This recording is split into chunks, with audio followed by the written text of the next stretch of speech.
knows, I don't know. Hello, everyone, and welcome to the Krysis Korner. This is your slice of the internet where we talk about all things gaming. I'm incredibly excited. You can hear it in my voice. I'm fumbling around already to introduce to you today my guest, an OG YouTuber, the COD wizard himself, Drift0r. Hey man, it is great to be here. Welcome one and all to the show, and I hope that we have some fun today. So, for those of you who don't know, I know most of you are Rainbow Six Siege fans. That's why you follow me. Siege is kind of my niche. So maybe you might not be as familiar with Drift0r if you're not in the Call of Duty content, but he has 1.5 million subs on YouTube, 62K followers on Twitch. He's known as the stats guy. He does gun guides. Would you say In Depth is probably your most known series on your channel? By far, by far. I don't think I'm really known for a whole lot outside of In Depth. So yeah. Well, you have your ghost stories. Yeah, which is the longevity of that series still amazes me to this day. How many people still go back and watch them even though they're about a decade old. Yeah, I know I first started following you around the Modern Warfare 3 era. That's when I found your channel, and it is funny because every time I see a new gun being used in Call of Duty and I'm killed by it a bunch, I'm always like, huh, Drift0r put out a new video.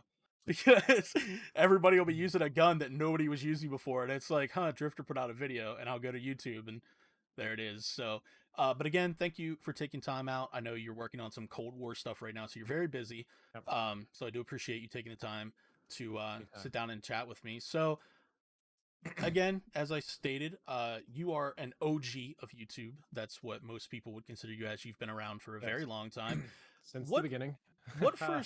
What first got you into content creation? And since you've gotten into content creation, how has it changed from just kind of being like a hobby to being your full-time job?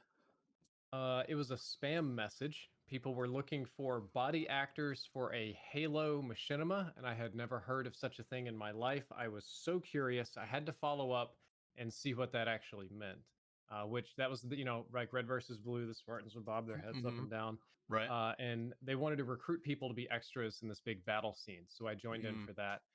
And I was immediately smitten by this idea because I loved telling stories and doing little film projects. I knew nothing about film, or I was horrible, horrible, horrible. I didn't know what a rule of third was. So my life depended on it.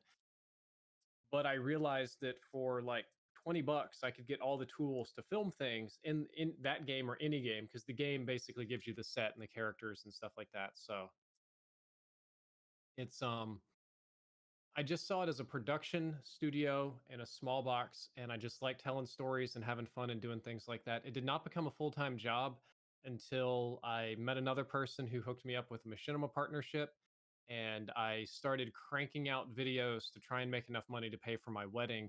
And the thing about YouTube, and you're on Twitch and everything, you know that you get paid like 2, 3, sometimes like 4 months after you do the work. So I Mhm. was like working furiously to get this money, and I did, cranking out videos on machinima, and I got the wedding paid for, and then I just stopped for like a month. But the money kept coming in, and I looked at it and I kind of did the math, and I'm like, hold up now, this is more than my degree money. We need to, reevaluate this. And I decided that if I could keep up the output, that it could very easily be a full-time job. And yeah, that's where I'm at now. What would you say has changed the most dramatically since you first started on YouTube? The scale of it.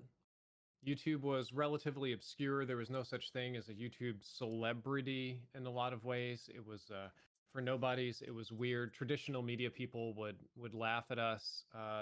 Not that many people were really engaged or subscribing on YouTube. But now YouTube is replacing TV. There are full-time content creators, more popular, richer, successful, more views than actors on professional TV shows and stuff. They're getting like cameos and acting roles and respect and recognition all over. Like, it's a serious thing now. It used to Mm. be a joke. It used to be a bunch of nerds sitting in front of the computer, but now it's kind of serious business, and I'm playing on a much bigger scale. Well, and you're even starting to see some of those mainstream celebrities come to YouTube. Jimmy Kimmel, Ellen is on YouTube. Will Smith, obviously, the Mhm. infamous YouTube Rewinded stuff. So it is kind of Jack Black. crazy. Jack Black, Games with Jablinski. It is Yeah. kind of crazy to see all these people switching to a platform that not necessarily maybe they did, but their society, their clique was kind of making fun of for the longest time. Like you said, YouTubers were kind of seen as nerds and, uh, introverts and stuff like that who never left their basement. But now Yep. everybody wants to be a YouTuber. You go talk Yep. to a bunch of sixth graders. It's like, what do you want to be when you grow up? Oh, I want to be a YouTuber. So it has, Dude. I would say the scale is definitely changed since 2005. Yeah.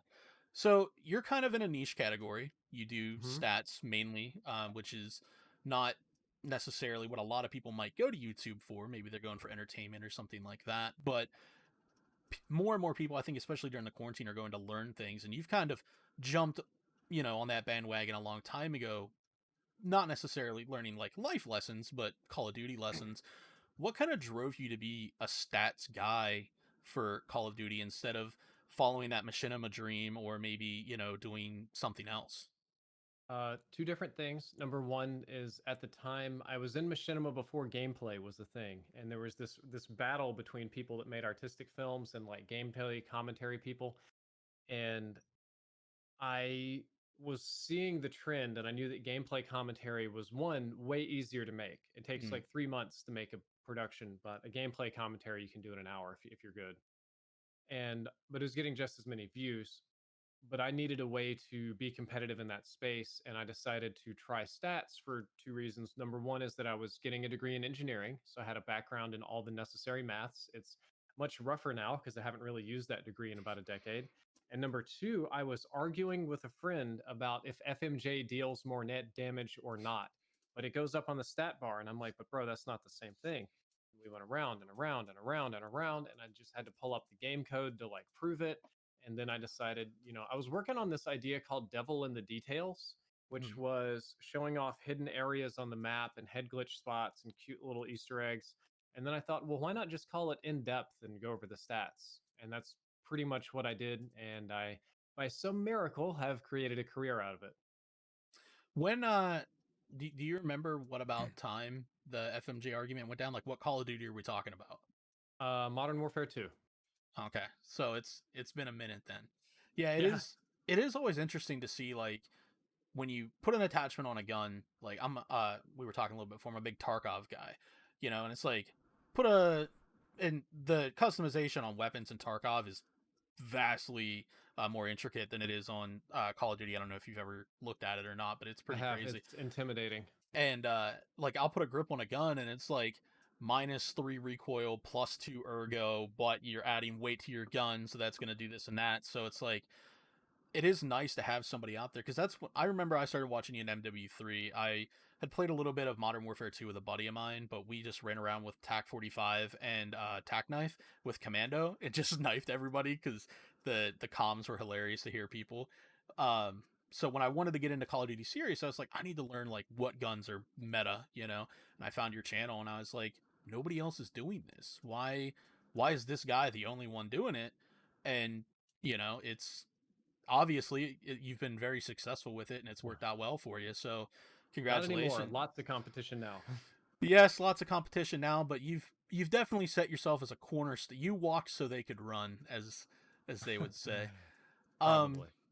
so since you are kind of set, you're an influencer, if I could use that term. Uh how has your life changed since becoming an influencer? Uh, Better in most ways. I, in no uncertain terms, was not as well rounded of a person before. Mm, Probably closer. A lot of friends would say I had Asperger's or something. The reality is, I just did not have the best upbringing. mm. So I was very shaky, very paranoid. I didn't trust people. I didn't go outside. Ghost stories, jumping at shadows and stuff. Becoming an influencer allowed me to grow and develop a real personality in a safe space. Whereas previously growing up, I had a variety of fake ones that I would use for whatever situation kept me alive for that day. And, it allowed for me to experiment with things that I'd never have before in terms of personal growth. But more than just that, everything got better. I made more money. I had more freedom with my time. Broadly speaking, there is a catch with that with content creation is that you can Right. never stop. You don't really get true off time, but you can choose when you work and what you do.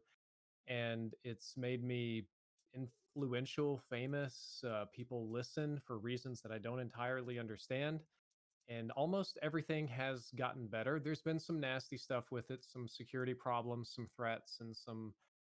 Unfortunately, a lot of that comes with the territory. You're going to deal with a little bit of it no matter what. But so far, everything has been really good. Do you get recognized often when you go out?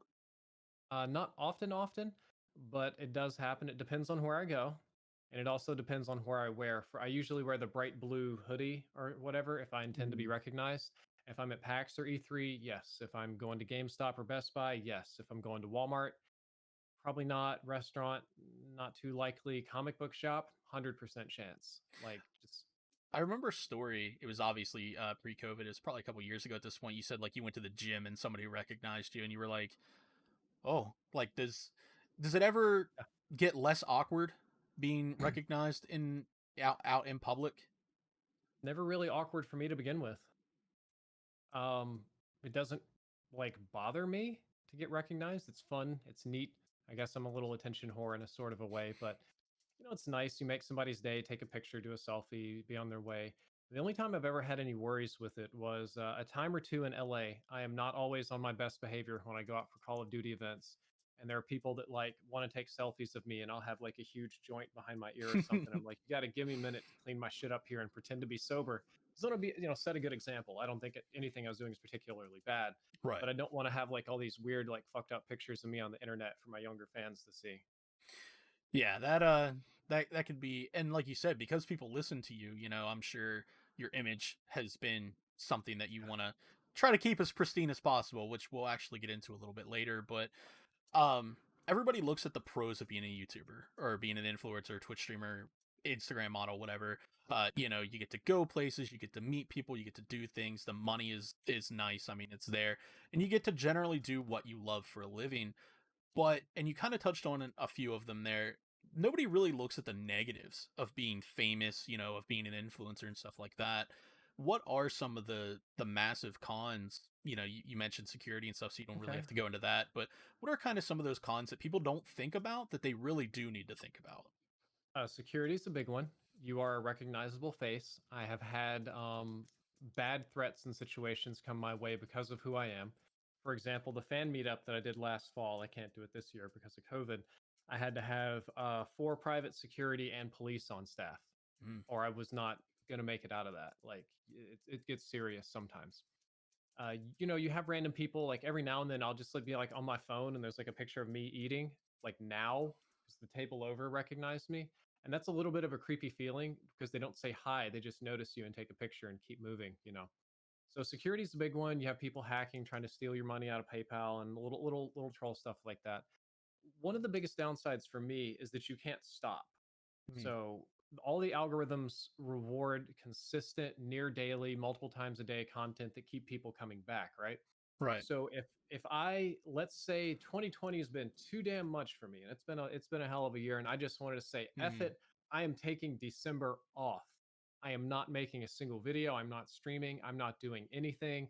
I'm still getting paid 3 or 4 months delayed. I'll still get my money. It still makes legacy. I'll give up a few $1,000s and just not do this. That would probably kill my career permanently because the algorithms are so dependent on that consistent content. You don't get to easily just come back from that. right. So there's no, like, you go on vacation. Well, you can make your vacation cheaper if you film it and make it tax deductible. So you're working there too. So you don't have true off time. Yeah, I can take a day or two off a week. No, not happening. And I think that's a big deterrent for a lot of people. They'll get into it. They'll stream for a week, or they'll make YouTube videos for a week, and then they're not famous, so that they take some time off, or they upload once a month, but it's Mhm. not like a big crazy production video or anything like that. It's not anything, you know, to lack of a better term, special that would warrant that amount of time. And they're like, why am I not famous yet? And then they Exactly. they kind of fall off. So people really don't think of, they look at the results, but they don't look at the ladder you had to climb to get there, and let's be honest here, like you said earlier, it's so inflated now with content creators. You are fighting for people's time, Yes. you, especially in streaming. I've I kind of stepped away from the YouTube game. I like streaming more, but spoiler alert, we're revamping the channel starting next year, so expect more stuff. But for me, it's like if I take a week off streaming, which I just did this week because my mental health just wasn't there, holidays and everything else, it was like I know coming back these next few streams are not going to be anywhere near Yeah. what I normally pull, and it's just because people have moved on, No, it's and you not even gotta, that. It's the algorithms aren't recommending you. yeah, that's true as well. That too. Yeah, so It's rough. it is, and it's very mentally taxing. Burnout is very real, and I don't think a lot of people look at that. So speaking of how killing your channel might go, Infinite Warfare. Um, Yeah. you took a stance against the microtransactions, how Activision and everything was handling that, and you kind of stepped away from Call of Duty content on your channel. You did like the main guns, I think, for in depth that season. Oh, really? You didn't even do I did what? like 3 or 4 episodes, and then I did Modern Warfare Remastered in depth and played that for a year. That's what it was. Yeah, you did Modern War remastered. Because I Mhm. remember videos coming out, but it was just like I'm not going to cover DLC guns and I'm not going to do this. Yeah, because Modern Warfare Remastered, they lied to us and said that there were not going to be DLC guns, and then there were DLC guns and supply drops. So I'm just like, I'm out. Yeah. And you've spoken publicly about how difficult that was financially and everything else Mhm. for your channel, but it needed to be done because of your integrity and what you kind of stand behind on your channel as being the facts guy, as being the we don't do opinions here very often, and if you do an opinionated video, you say right at the get go like this is my opinion, this is how I feel. Why is integrity in your content so important to you? Because it's not important to a lot of people. And have you always kind of been that way as a person? Has integrity always kind of been like a cornerstone of your personality? It's a reaction to a bad upbringing. Like I said, having multiple different little personalities and faces to put on every day. The situation I lived in, I lived with a lot of crazy people in my family, and by crazy, I mean we're talking like Donald Trump level disconnected from reality. If they say the sky is green, I say, God damn, that's the most beautiful green sky I've ever seen. Do you want me to bow down and worship it? You know? Hmm. Just appease what So, they're saying. yes, for the majority of my life, it was necessary for me to mostly lie and very rarely tell the truth or be honest or express or to have an opinion. And that was very damaging. And I was able to recognize that. So when I was finally free of that situation, I decided to sort of be myself until the very end. Consequences be damned. Hmm. And I don't mean it's not like one of those drunk girls. If you can't handle me at my worst, you don't deserve me at my best. But to Right, be right. true to yourself. And in the case of Infinite Warfare, the game was not fun, which is a shame because I loved the aesthetic more than anything. Hmm. But the base game I thought was totally nearly unplayable. I hated it. It was loaded with microtransactions. It wasn't even really finished when it came out. And I noped out. I thought it was the right thing to do. And I thought it would be dishonest for me to play a game that I hate in front of my fans. So I would rather be broke than be dishonest or be not myself. And stepping out of Infinite Warfare cost me over $100,000 that year, and it costs uh, God long term. I couldn't even tell you. So because like when I quit doing that, that's where Exclusive Ace took off, and he's killing me now. He's doing great. This might be my last year of in depth before I'm just like totally replaced. That happens. 10 years is plenty. I say Uh, you've been at it for a minute. If you yeah, were to step away from it, I don't think anybody's gonna say that you gave up. You know. true. But no, it gave my all of my competitors a step up. It hurt my channel tremendously. I had very consistent sub growth until then, and the community, which I hated, the Call of Duty community was always on about we should protest, we should quit, we should boycott, blah blah blah. Why don't these YouTubers do anything? And I just told them all straight up, this game's bad, and I don't want to play it, and I'm not going to. I got shat on for that Right. savagely, mercilessly, and I have never recovered from that in the Call of Duty community. You talk Yeah. about integrity. I get the luxury of having as much integrity or as little as I want because people's opinion of me is so low. I can kind of do as I please, and I always know that no matter what I do, it'll be viewed as bad. I try not to do bad things, Right. but it's freeing in a way to be an anti-hero, infamous. I don't know.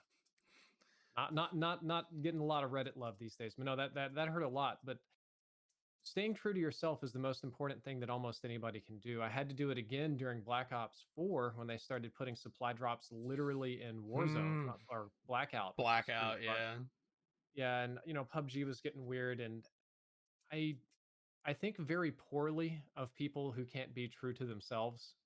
It it reflects a lack of maturity, a lack of sometimes intelligence, or a lack of personal integrity, that they want money more than they want to have fun or have a soul or be a person or whatever, which is it's just usually just sad for me to see.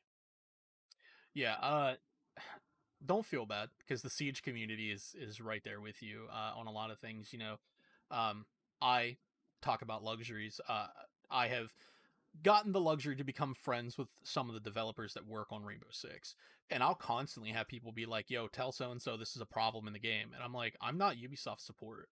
Go to Ubisoft support, make a ticket, and put it in." Like, or they'll be like, "Yo, this guy was cheating. Give this guy his name so he can ban him," and it's like the guy that I'm friends with is a level designer. He doesn't have the power to just ban people, like Or the so time or the interest or yeah, like, and it's not one, I don't want to take advantage of those relationships because I don't want them to think that, I'm only friends with them because they're a developer.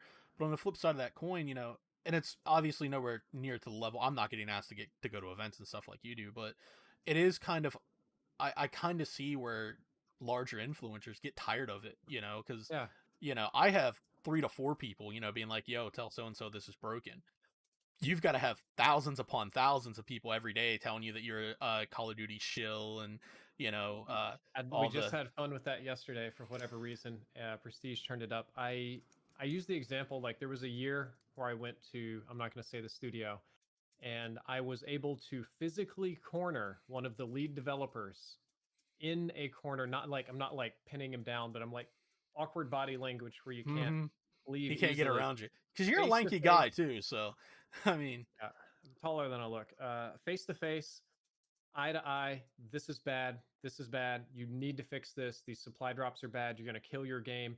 It's like just like I'm telling you now. Like imagine me and a lead developer. Like this is seriously fucked. No, you want to ignore me? Look at me. Look at my eyes. This is fucked, and it needs to be fixed. It was really socially awkward. It was something that I should not have done. I wasn't quite being aggressive. I was abusing, polite body language and stuff like that. And I'd tell people that, and they're like, "Well, fuck you, you shill." They didn't change anything. Like, what do you mean to do? Just beat him until he changes it? Like, there's a limit here. yes, it's one. Or, hey, if you play the games early, how come they have problems? And I'm like, bro, we sit down and have a roundtable discussion for like 4 hours and just savage the game in front of developers and tell them everything that's fucked up. Some things get fixed and some don't.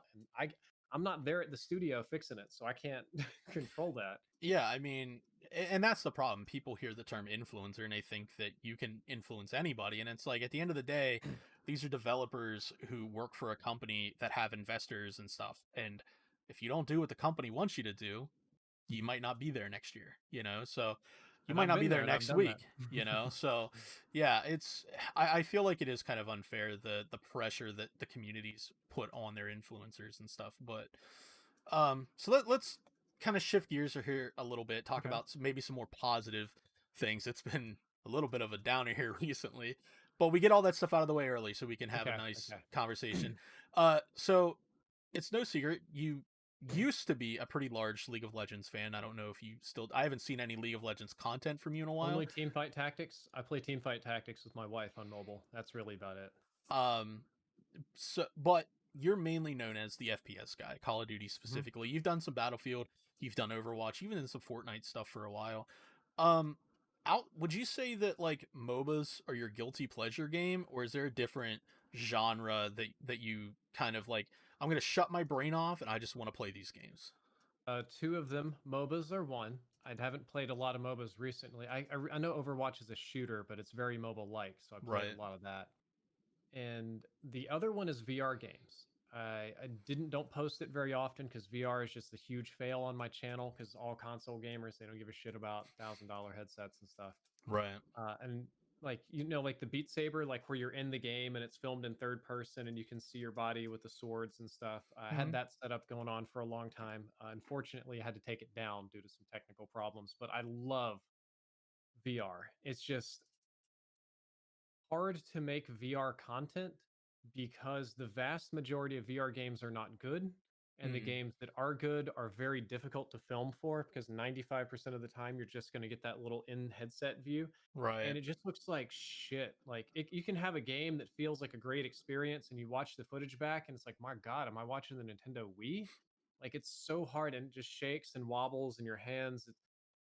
That's why I really enjoyed the third person mixed reality, like Beat Saber and Pistol Whip, because you can see me like physically moving and stuff. Mhm. But that's a nightmare to film. But yeah, I love Oh, I'm VR stuff. sure. Yeah, because you had like an entire room in your house dedicated, like a green screen, didn't you? At one point, I remember you sharing Yeah. pictures on Twitter about it. Like, does the room still there? Do you?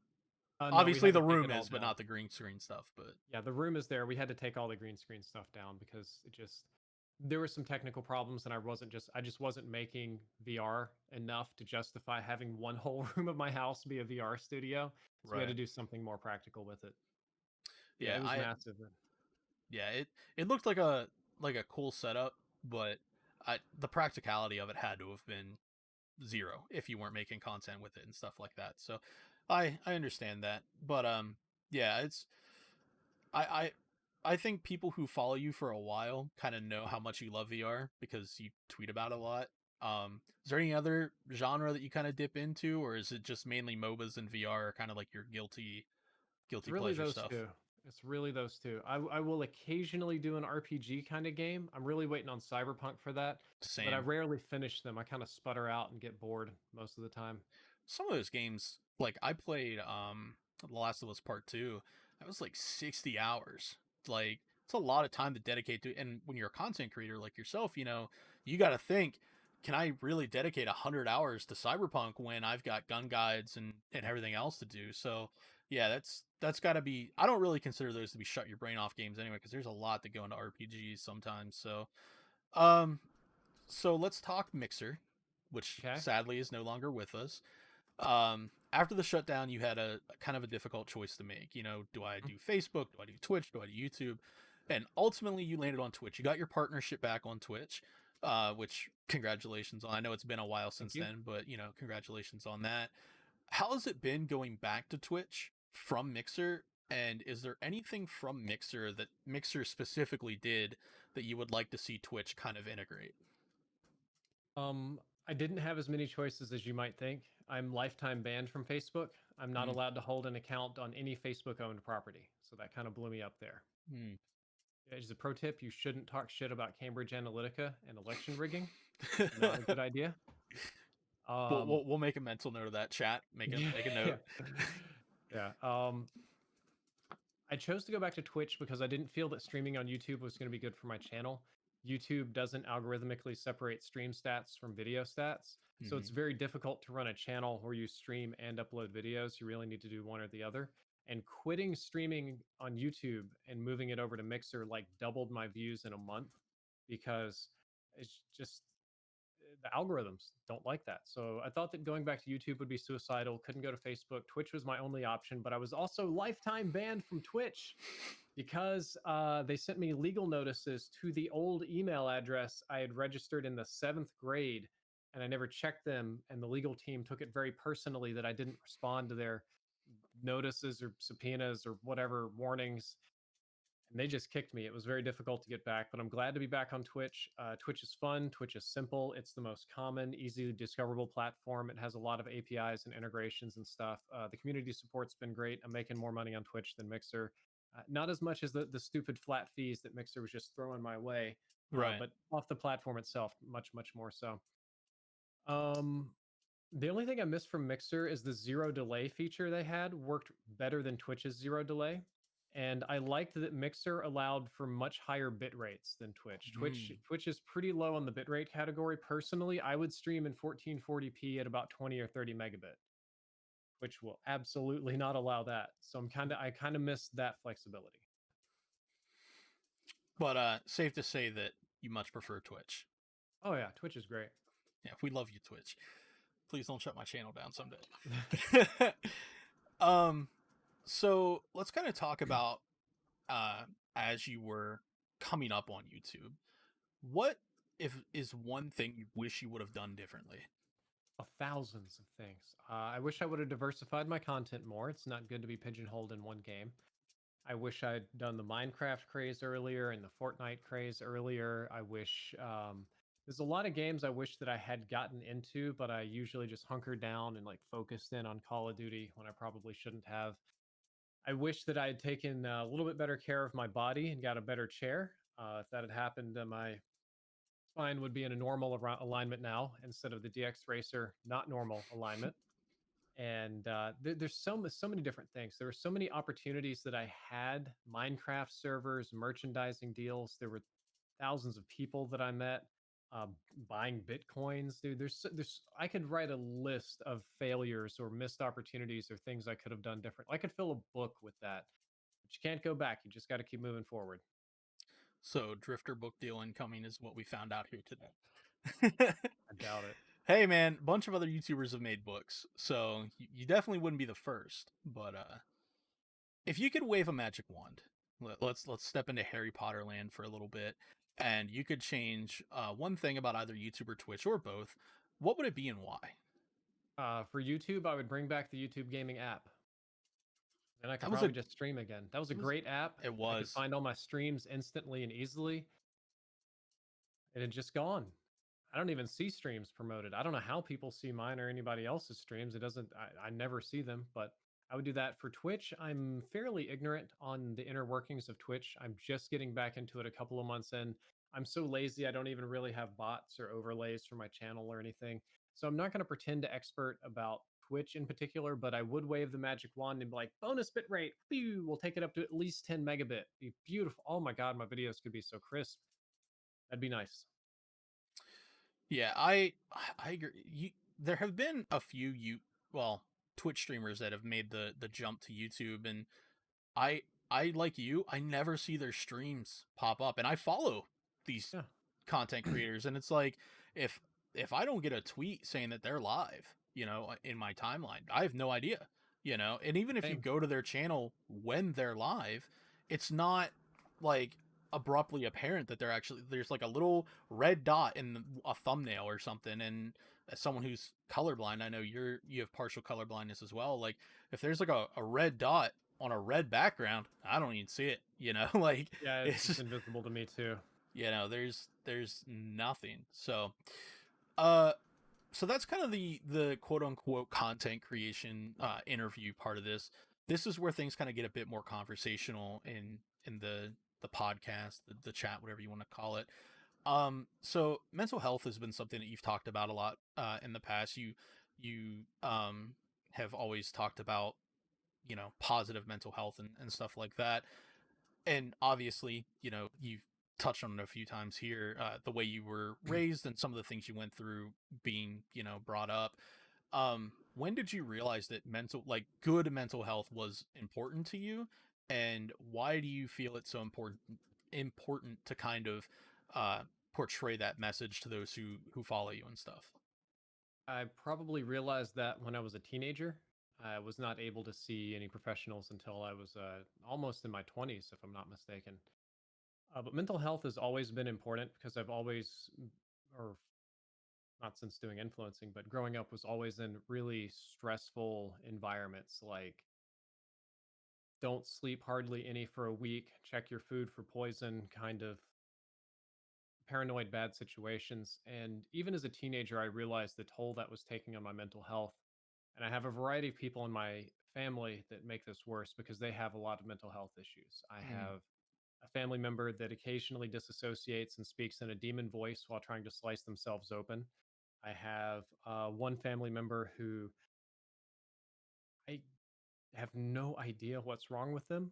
The level of decision making is terrifying. So imagine this: let's go on a helicopter ride where the pilot's drunk. Okay. Hey, the pilot wants to do loop de loops. Okay. seatbelts are for F words that we can't say here on Twitch. Oh my God, I got thrown out and I had to hold on to the bars and swing back in so I didn't get sucked into the blades. Still not wearing seatbelts because that's for F words.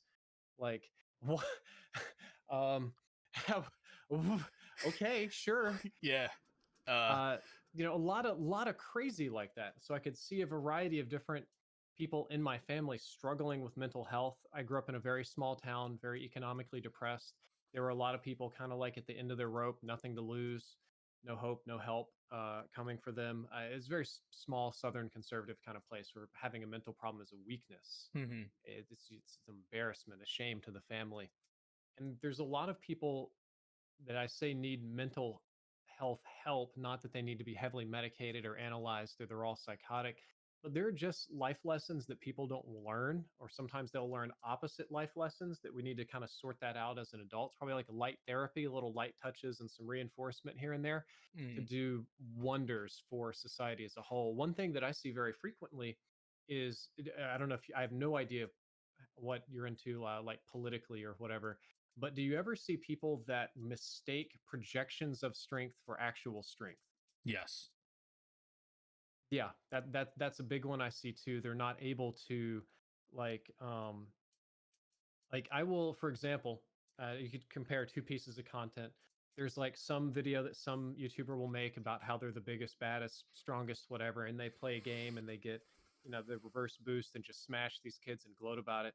And then I'll upload a video of me trying to take on four actual professional players in a competitive match, 10 times out of my skill level, getting pummeled or doing physical challenges or things that are way beyond my level and losing at them, and the result is, oh, weak, sad, pitiful. And I'm like, no, this other person's just playing the game that they can win all the time because it's easy.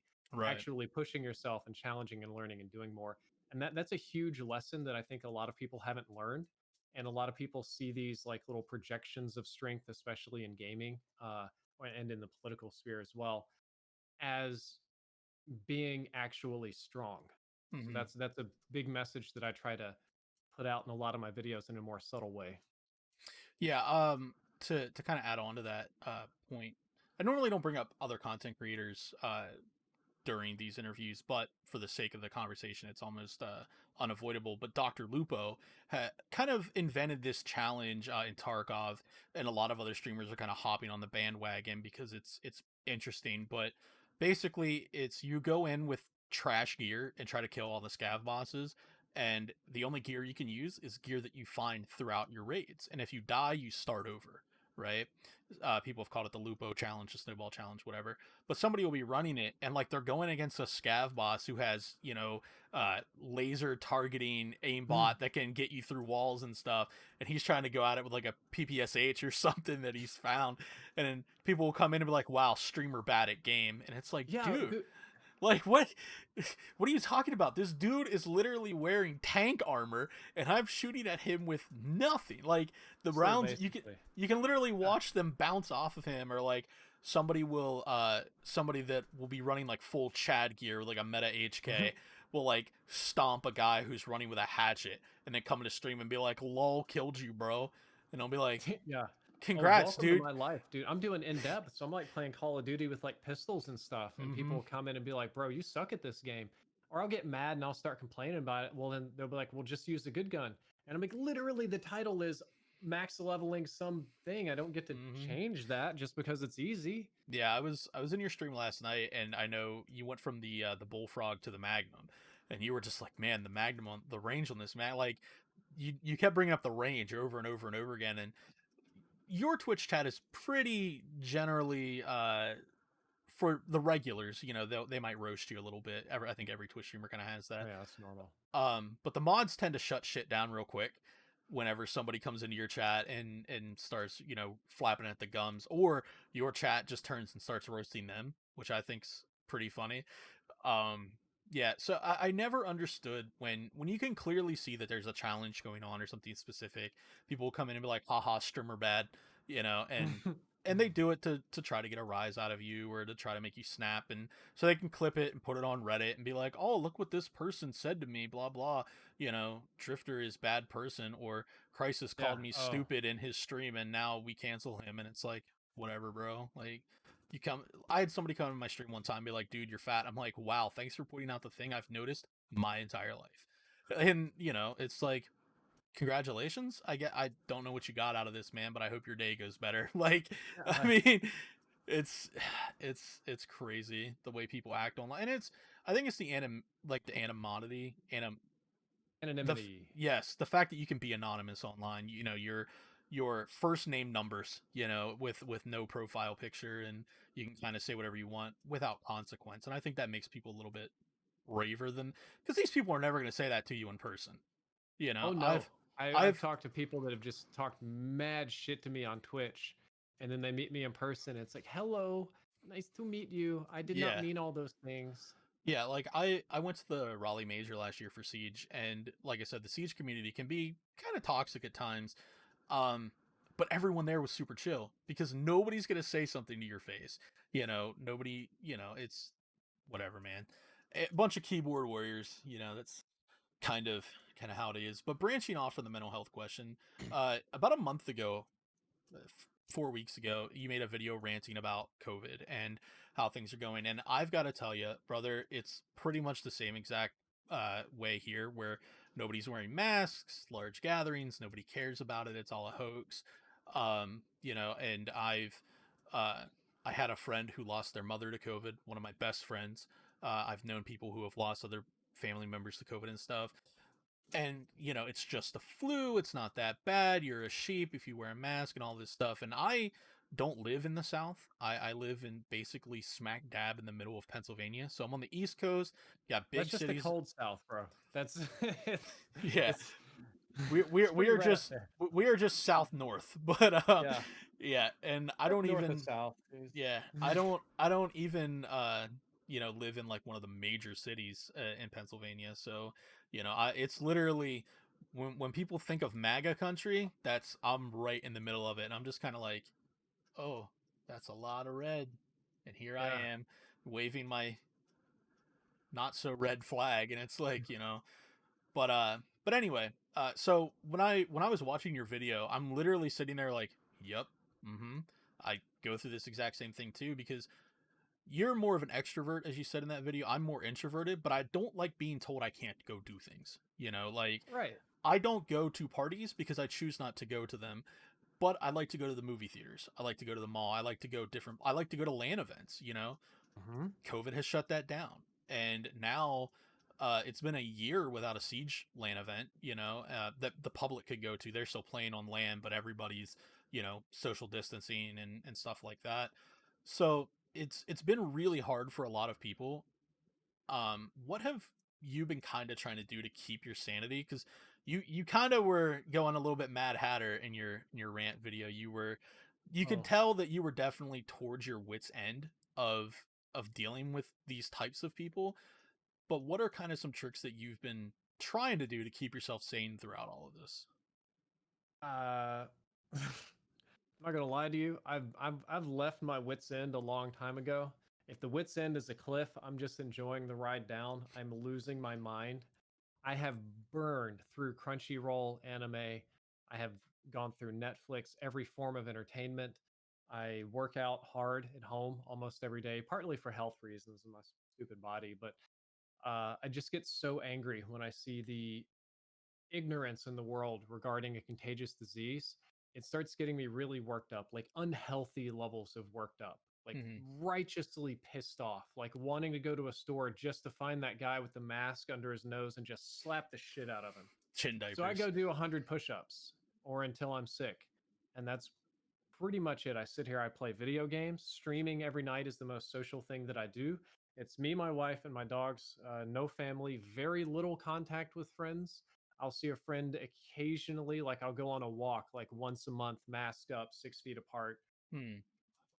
something like that. Don't go out, don't do anything. And to be honest, I'm not really doing a whole lot. I'm just kind of struggle bus in this one. I guess I'm basically out of coping and distraction mechanisms, and I'm just going pure willpower trying to go through this because I've been under total lockdown since first day of February. The first Y- day of February, I haven't seen any family members, any friends, any social events, shopping. I take that back. I think I went out like once in March, mhm. And once for fun, you have to go out and buy groceries and stuff on occasion. Right. But it's just so brutal and frustrating. It doesn't frustrate me that I have to do it because I accept the reality of the outside world and what's happening. But the frustrating part is that it is almost entirely unnecessary for those watching, not unnecessary to wear a mask or quarantine. But if we had done those things properly 6 months ago, 8 months ago, honestly, if we just started doing it 3 months ago, we'd be wrapping a lot of shit up. There'd be a lot more stuff open, a lot easier and safer to go out. Hmm. No, everybody's done the exact opposite. Everybody's YOLO'd it super hard. They've made a show of how little they care about personal health and safety or others, or it's become a political issue. You talk about MAGA country. One of the biggest criticisms I could ever throw at our orange man leader that people are loyal to is that he made a political issue out of a health issue, Hmm. one that could have defined his presidency, one that, for all of his flaws, if he'd handled COVID correctly or been on top of that shit, almost certainly would have won re-election. Nope. And just insisted over, and I couldn't tell you how many family members I have tell me that, well, COVID's gone. Oh, the Democrats won, COVID's gone. Or just like in April, it's like, the president said it'll just go away, like when spring hits. Yeah. And I'm like, no, he doesn't have a fucking clue what he's talking about. Don't listen to this. Yeah. I want to And see they're his just like, PhDs in, viral study and stuff. mhm, But yeah, I mean, it's so for those of you who maybe don't know, maybe you're here from Drifters circle, whatever, following. I never know like the proper terminology to use, but I work with people who have disabilities on a daily basis. So I'm a quote unquote essential worker. I don't get to stay okay, home. I don't get to, and that's not taking a shot at the people who are. Lots of people have lost their jobs. They don't have a choice. But those who can work from home and stuff like that. And I have a lot of people in my family who are immunocompromised. This is the first time I'm 30 years old. This is the first time I've had to celebrate Thanksgiving alone. This will probably be the first time I've had to celebrate Christmas alone, you know?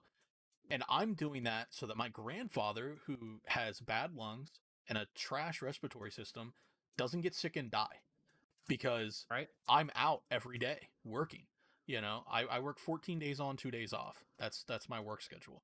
Um, so trust me, I know the grind. It And doesn't stop. that's a responsible, reasonable thing to do. Now you're doing the right thing, and I can give you props to that. But not to insult you, you're not doing anything special. You're No, not I going know. above and beyond to cure COVID.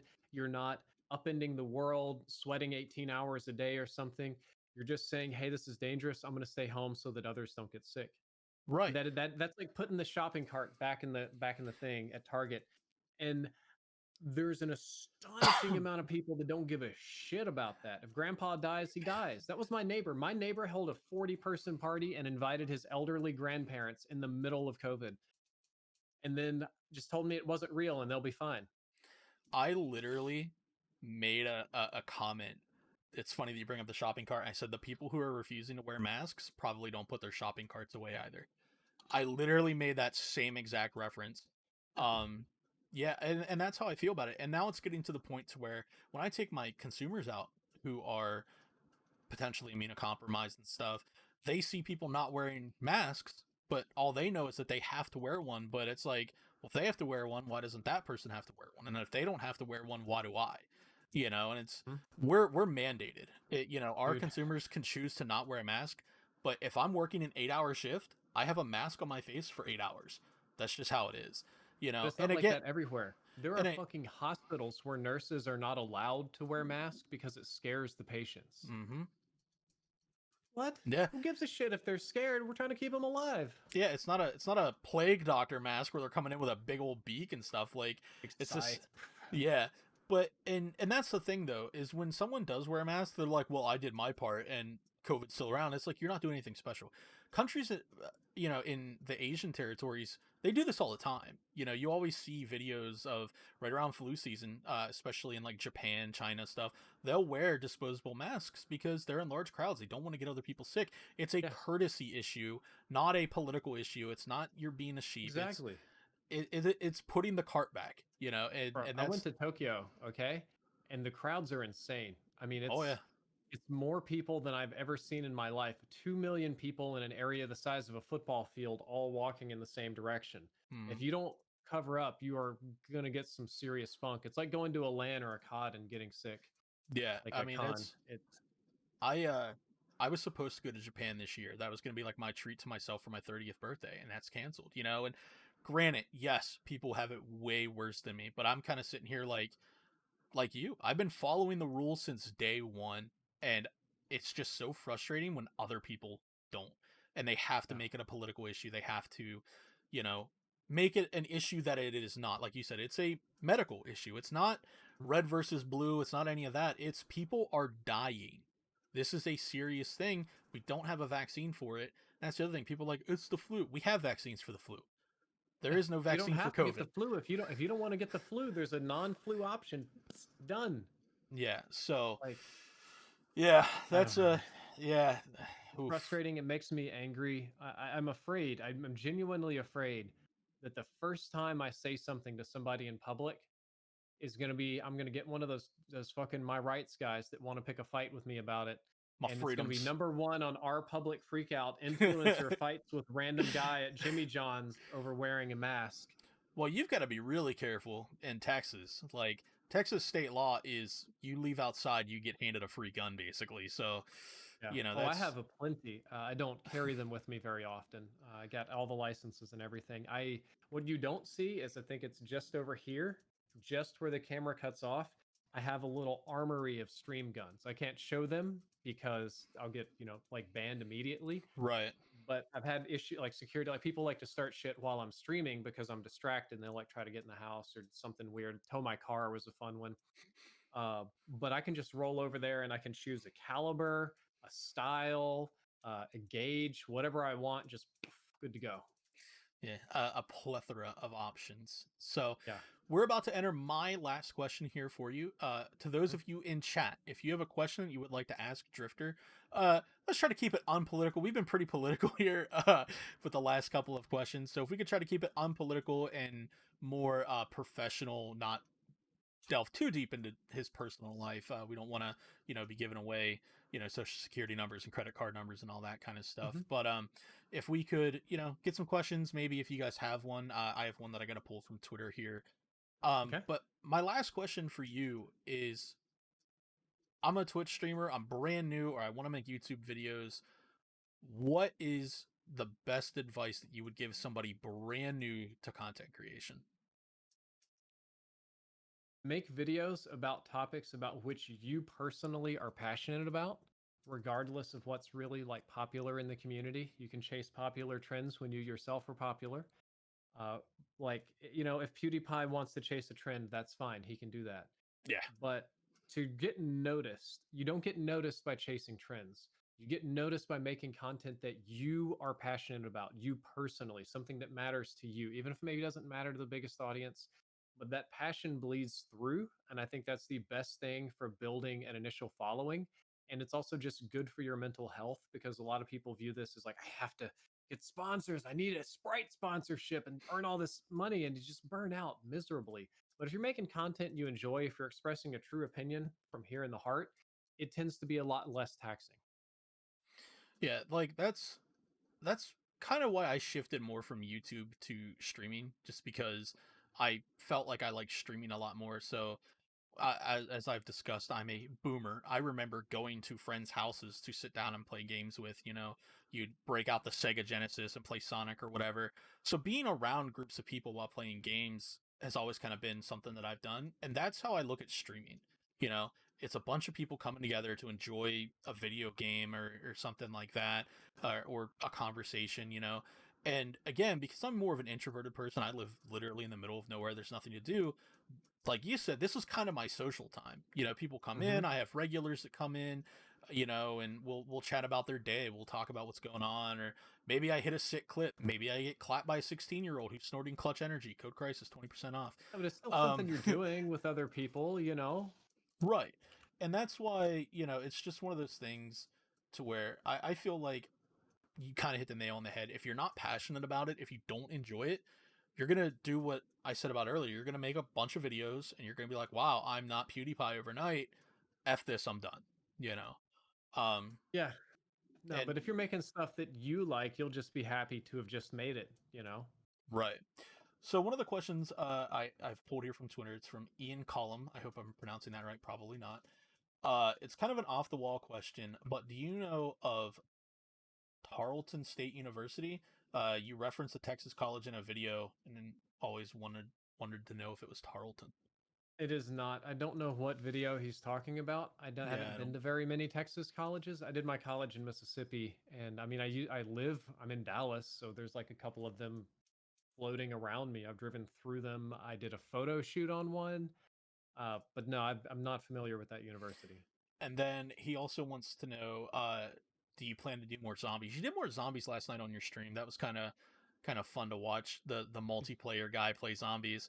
Because you guys were like trying to level guns and whatnot. Do you plan on doing Mhm. more zombies Only content? only for gun leveling. I'll probably stick. I did. Noah started carrying other YouTubers through the Easter egg, so I'll probably continue with that. That video did really well. So I'll do zombies casually. I'm not going to get deep into the zombies lore and community. I find zombies a little bit boring after a while. It gets very grindy. Yeah, I'm the same way. It's like I have a buddy of mine that will just play zombies till 2 in the morning if he has nothing better to do, and it's just kind of like, homie, I would much rather be shooting real people in the face in a video game. Gotta throw that in there. But yeah, I'm much more of a multiplayer guy. Focode in chat says, "Do you think the quality of video games has gone down in recent times? Played Half Life for the first time yesterday, and it's the most fun I've ever had with a game in a while." The polish has gone down. I think overall quality, graphical quality, gameplay elements, online integrations, a lot of that stuff is much better than it used to be. And you do get patches that improve and change over time. But games that come out on day one are kind of fucked. Like, look at Mm, every COD release ever. Look at Apex coming out, and it's like actually Apex ran really well. That was one of a few exceptions, but I bet you anything Cyberpunk comes out and like mm. is just kind of barely functional for a couple of weeks until we get that patch in. That's problematic because developers have they've been squeezed by their corporate overlords to release a product that is functional and then fix it later, and gamers have kind of accepted it. Yeah, and especially right now, I think with COVID, like a lot of people are kind of expecting Cyberpunk. Like, if it's not flawless, then CD Projekt Red doesn't know what they're doing, and you know. But at the same Hmm. point, it's like we've become so accustomed to 40 GB day one patches at this point that I don't, Yeah. I really don't think it's gonna change. I know the last game I really had problems with at launch was Battlefield 4. Like, you couldn't Oh, even get into a game. There dude, were I was right civil there with suits you. It over was a that one. Like, nightmare. that one was pretty bad. Rainbow Six Siege had kind of a rough start, but I think it's because it was just such a niche game. It wasn't Call of Look, Duty. It was, they didn't know what they wanted to do when they started. They wanted to do the standard. What was it? The Ubisoft standard at the time is like pump and dump. New game, hype for a month, gone. Next game, mhm, hype in a new one. They had their marketing train. Ubi's trying to do like more long term games now because of Siege. yeah. Or as we like to call it, the Call of Duty method or the Madden Ah, method. but, but yeah, it's, I agree with you. I think obviously there's no question graphics have gotten better, gameplay mechanics have gotten way better, but there are just a ton of games like they release and you're like, this could have used another 3 6 months, of polish just to go through it and stuff like that. So yeah, doesn't look like anybody in chat has anything else for us. So we do have a few people that followed. There's no notifications during these, just because I like a clean recording, and if something happens where the recording gets corrupted, I like to pull it from Twitch and stuff. So Brimstone and Focode, thank you for the follows, and Chase coming in with that hot 14-month resub. I thank you so much for that. But that's gonna wrap it up here with Drift0r. Anything you would like to plug or push or anything like that? I am all good. It's just been nice to sit here and have a chat with you. I'm just going to go stretch out for a minute and get ready to do some skill based matchmaking testing. Next up is a pro account. So I'm going to get smashed. I got to get in the right headset to just We got to get Sweaty Drifter. I keep see the going. headband there Oh, behind dude. you. So, Yeah, I do have a headband over there. I could put that. I might actually use that. I'll put my sweatbands on. We'll see. but with that all being said, thank you to everybody who came by. Thank you, Drifter, for taking the time out of your day. I truly do appreciate it. We'll be back live tomorrow night with probably some Tarkov or maybe Siege. All depends on what I'm feeling and who's on. So, with that all being said, I'm Krysis, and we'll see you in the next one.